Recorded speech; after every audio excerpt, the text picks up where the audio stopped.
Michelle Williams was paralyzed after learning Mark Wahlberg made 1,000 times her salary. Perez. Hi. How did Michaela Williams really feel about finding out she'd been paid less than 0.1% of her male co-star's salary? In a new speech, the Dawson's Creek alum revealed just how hard the news had hit her, saying she'd been paralyzed in feelings of futility.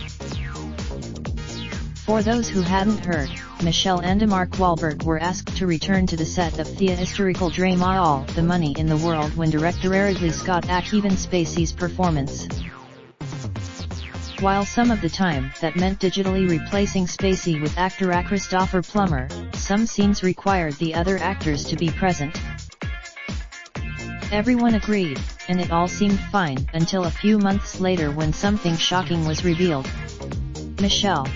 In late 2017, the news broke that I'd been paid less than $1,000 compared to the $1.5 million that my male counterpart had received for the exact same amount of work.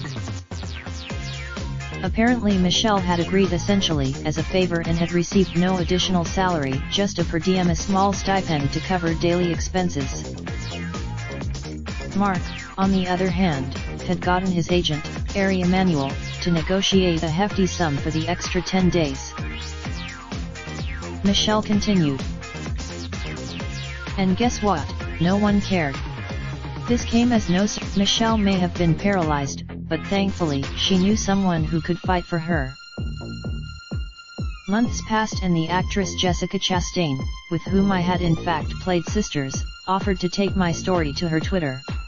Jessica's audience. Yep, Mark was shamed into giving up his bonus bucks to a good cause. But that wasn't the only change. The entire movement, I could tell my workplace was shifting. Rather than being Michelle notes. On the job I just completed 2 weeks ago, I have to tell you, I was paid equally with my male co-star. The four-time EA Oscar nominee, who has become so well known for starring in depressing indie films, she surprised people by taking a role in last year's comic book movie Venom, summed up how off-brand this happy ending was. It's the kind of story I would normally resist the morality tale with a happy ending, or rather a happy beginning, because that's really why I am here.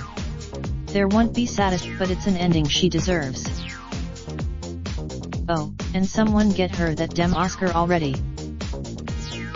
Image via Brian to /when. Please complete the ReCAPTCHA below to join our email list. Copyright 2019 PerezHilton.com, all rights reserved. Raindrop, drop top smoking, no cooking the hot pot. Fucking on your bitch, yeah, that. Looking up, open the park.